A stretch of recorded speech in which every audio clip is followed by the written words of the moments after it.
Hello everyone, in this video I'll be ranking the best strategists in Marvel Rivals on a tier list. So whatever you want to call them, support, healers, or strategists, these are essential to making sure that you do win in Marvel Rivals. So I'll be breaking down all the different heroes that we got here as of season 1.5 and giving my thoughts on the buffs and nerfs that are coming to each of these heroes. First off, we have Mantis, who is a very high DPS hero because she will be able to buff her own damage here by pressing the F key. In addition to this, she can also, whenever she's buffed up, get headshots to recover her heals as well as her buffs. So if we were to get rid of all of our buffs there, and you can see we replenish them upon headshots. What makes this actually crazy is this will count on Loki clones, and anytime a tank comes up close and you're like right behind your healer, you're gonna have an easier shot at getting the headshots off of them. Her damage potential is really good because these thorns each do 50 damage on a headshot. That's 150. So you can see she can shred down people very quickly if you're able to land your shots. Now another thing is she has a team up with Warlock, which allows her anytime that she gets knocked out to recover herself and come back again, which is really nice because this keeps constant pressure on the enemies. The same thing with Star-Lord. So this makes her very powerful because let's say she's fighting and you end up getting taken out. You're able to recover yourself and keep the pressure on and keep the heals around on your team, because anytime that you're out of commission not healing your team, that's when the enemy is going to be making advances. And you want to have that constant pressure so you can literally cocoon yourself, come back, and keep the healing coming, keeping your tanks alive. She also has one of the best ultimates because it gives a boost to the movement speed. It only lasts for 8 seconds, so it's a bit shorter than the one that you get from Luna Snow. However, the nice thing is you can continue to attack with it. It gives over health on your teammates, so they'll have shields that'll protect them for longer. And on top of that, you just get a big movement speed buff. So any tanks that are like Thor or Hulk, they'll be able to close in and close the gap on enemies a lot quicker, getting much more damage. Now, what makes Mantis so good is her damage and just consistent heals. She is getting a really nice buff into Season 2 where you're able to apply 2 heals on a teammate. So if you were to heal them twice, it'll now last for 16 seconds. You can see above my head, there is the little bar there that shows how long they last for. They last for 8 seconds, but they'll soon be able to be stacked up to 16 seconds. She is losing a bit of movement speed, she did lose movement speed on the last patch, and she's losing 25 extra health, going down to 250 health. So Spider-Man has an easier time comboing her, unfortunately. So in the Season 2, it may see something change, but I like that change where she's able to stack up 2 of these buffs on a time. So all in all, Mantis is probably still like low S tier to high A tier. I'm just going to put her in A tier right now because I do think we have some better heroes. I'm a big Mantis fan. You see the Guardians of the Galaxy 2 skin there. Big fan of her, but we got ourselves next Invisible Woman, who was released this season, and I actually think Invisible Woman is one of the best healers in the game, for a good reason though, because she can pierce through her team to keep them all healed. In addition to this, she can also heal herself by turning invisible with a double jump, which has like a 6-second recovery speed, which is huge. She can also apply a healing shield, which will keep your teammates healed for and protected. It has 300 health. It'll be decreasing to 250 health come Season 2, which is a little bit unfortunate, but you can see there her heals are really good because they pierce through your team. And what's nice about that is you can also pierce through and damage enemies by keeping them alive. So she is very powerful. Now this is not even like her full kit because she also has this orb here which you can shoot into the air. It creates a slowing effect and does damage over time, which is nice because that can chip down and destroy people. And what's also nice is she also has this push attack, so if someone comes close to you, if you see Scarlet Witch doing her ultimate, you can literally push it away so that you don't get taken out by it.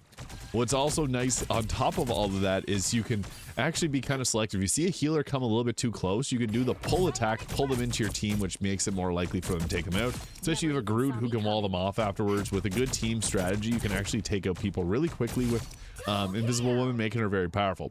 But the biggest thing is her ultimate. This is the best ultimate in the game, in my opinion. I do like Luna Snow's ult too because it lasts for 12 seconds. But this one, it'll slow enemies inside it, and it's a very clear boundary where you see it. Whereas some of the other ultimates, it's like Luna can dance around. This one, it stays in its place, which is nice if you have teammates that you're not on communication with, because they may just run around and your Luna Snow might not be healing them, or I guess even Mantis. But this ultimate is crazy. So got the Sonic Orb there, got the push attacks. Invisible Woman just got so much to love. I would have to say that she is an easy S tier hero. Next, we got ourselves Jeff the Land Shark. Now, Jeff is okay. He's many people's first hero that they play. He's got great mobility. Like, he's hard to hit when he goes into the ground like this, which is nice because if you have if you have someone jumping you, you can literally go and climb into walls and move away from them. But his damage is okay too. He's got decent damage, but as a healer, his heals are okay. They do pierce through people, so that's another nice thing, is they have a piercing ability. But the problem with his heals is it's just not fast enough compared to some others like Invisible Woman, who can out heal him. Now he does have again good mobility. He's got the bubbles too, which can speed up your team, and that's really, you want to be using both of those to your advantage as much as possible. That's going to boost up your overall healing altogether. But he's just not as strong as some of the others. He does have this nice ability team up with Luna, where he can create these ice surfaces, which will slow and create these big surfaces on the ground. So that's nice that he can do that. And it does have a bit of a cooldown on it, but it's all right because it's pretty effective at what it does. You do need Luna Snow, who is the best healer in the game, I would say, alongside Invisible Woman. So that's great. He also has the most annoying ult in the game with this. Yum, yum, yum. And spit them out. Yeah, you already probably know exactly where this is going. He's good, but every other healer outclasses him. So with that, I'd have to say that Jeff the Landshark is probably like a C to B tier. I'm going to put him in the B tier there. Now, he has funny dialogue. He can curse. He actually has a bleep out line with Rocket, which I think is funny. But next, we got ourselves Adam Warlock, who's got this really cool skin in Season 2. Now, Adam Warlock, similar to Mantis, is another healer that's like a DPS healer, because you can see there, you can charge up your shots and completely decimate enemies with that. So he can charge up 4 of his beams here, and then you can fire off another one to get a headshot off on enemies. That will take out most enemies that you're able to get that headshot off on, so boom, done. Another thing is, you can actually alternate between his right click, left click, or the right trigger, left trigger, and you can actually do fire off shots really quickly like that, because it's an animation cancel, so you can literally go boom, boom, boom, boom, and it takes people out very fast. So he's got good defense, or he's got good offense. He also has the Soul Bond ability, which is going from a 30-second cooldown to a 40-second cooldown. When Soul Bond is active, all damage will be spread, and everyone will heal slowly over time. So this makes it great if you're getting dived, so you can protect yourself. But it seems like in Season 2, there's going to be a lot of anti-dive with Emma Frost and Penny's buffs. So, and also the new team up with Namor, giving him the Gamma Squids.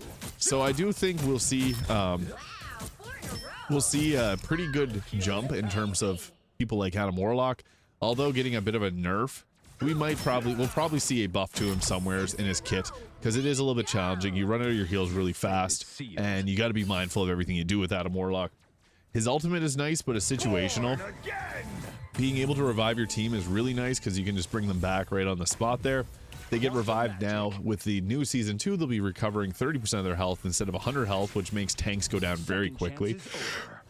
So that's a nice change. But overall, I think Adam Warlock is a bit lackluster. His team up with Mantis is really great, however, because that's going to boost her up. They're both DPS heroes, and they both have their heals on a timer, which makes it difficult to keep consistent heals, but they actually go good with their other Guardian of the Galaxy, Rocket. So with Adam Warlock, I'd actually say he's probably another B tier. He's better than Jeff, but there's better healers out there.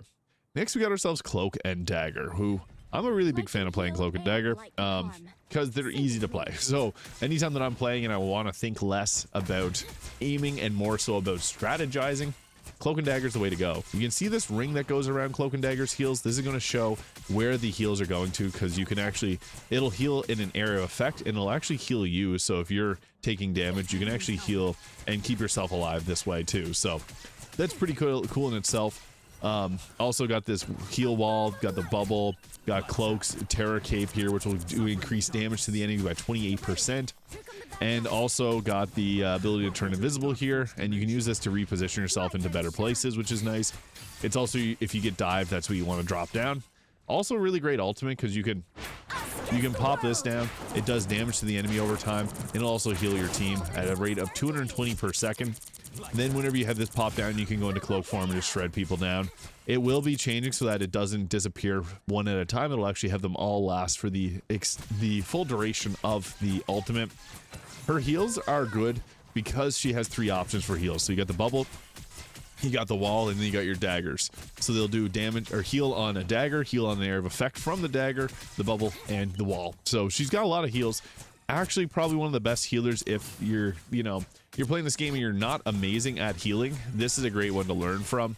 It also, you want to use your kit, so you want to swap over to Cloak and drop that wall down from time to time, because it's going to buff up your teammates' damage and blind the enemy, which is definitely annoying to deal with. The ultimate, though, being one of the best of features. Obviously, this is another ultimate like Luna Snows or Mantis's that just keeps everybody healed for a long period of time. I think that Cloak Dagger is pretty good.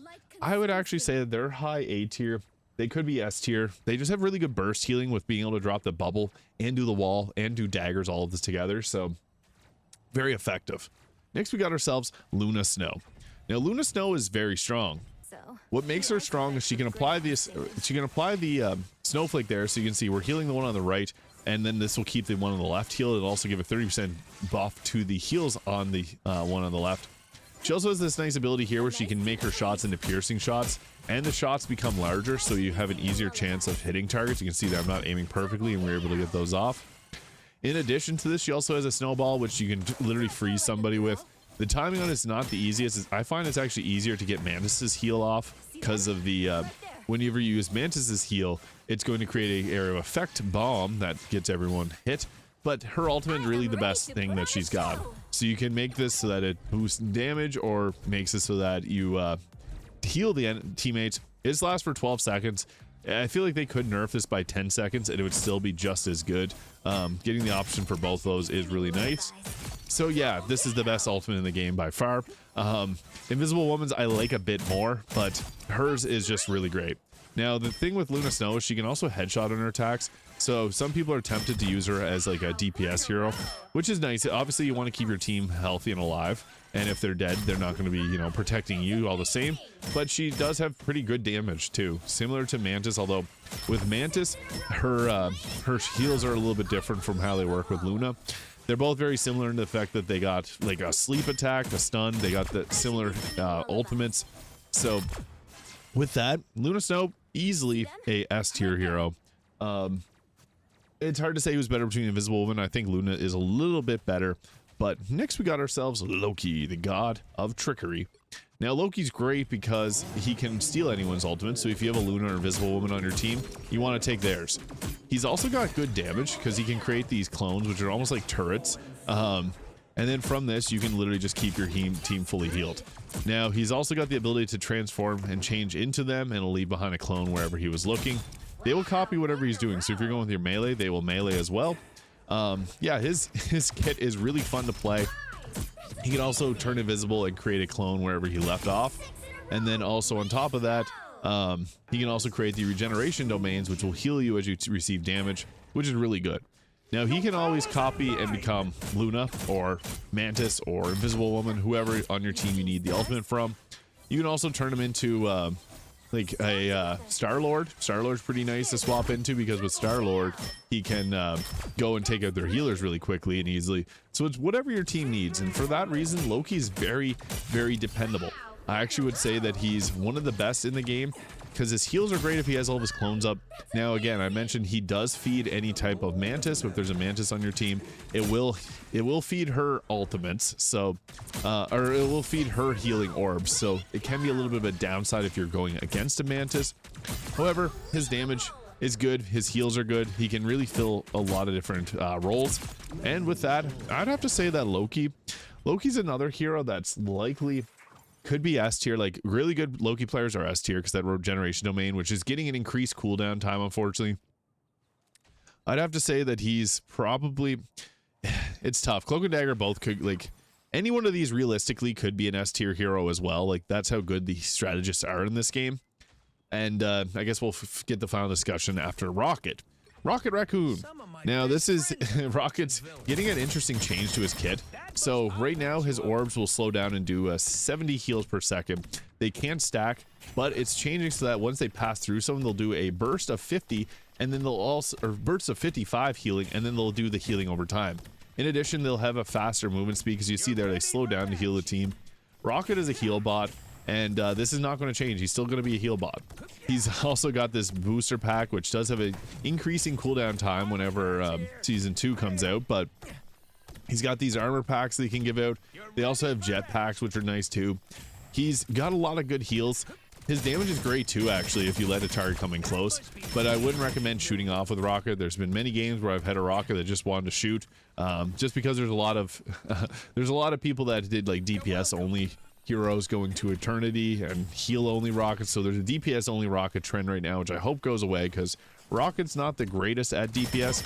Yes, he's got good damage, but that comes at a cost of not healing your team, which is the role of a strategist. So with that, Rocket Raccoon's he's kind of the heal bot hero. His ultimate's going to be reworked too, to instead of just giving a 40% damage increase, which 40% damage is a lot. You can see there, he can shred people really quickly with this. It will be changing so that it is, instead of 40% damage, it'll be only 25, but it'll also give some overhealth shields, which I think increases overall utility. It makes his ultimates not as bad as some people make it out to be. So with that, I would say that Rocket, with all the mobility, he's hard to hit. He can also run up walls and then jetpack down. Like, you can literally like jump up into some weird spots, and then once you're up there, you can literally just fire away from your orbs. Rocket's got survivability for days, and I'd have to say that he is a very, very strong hero. And it's tough because he is strong, but I still feel like he's probably top of the B tier, maybe bottom A tier. Not having a defensive ult when all 4 of the, or all 5 of these can get a defensive ult, makes him a little bit lackluster in terms of just like the main team utility. He could be an A tier, but as I said, any of these could go into the S tier as well. Like, we ideally could have something like this, and it would make sense because all these heroes are really powerful.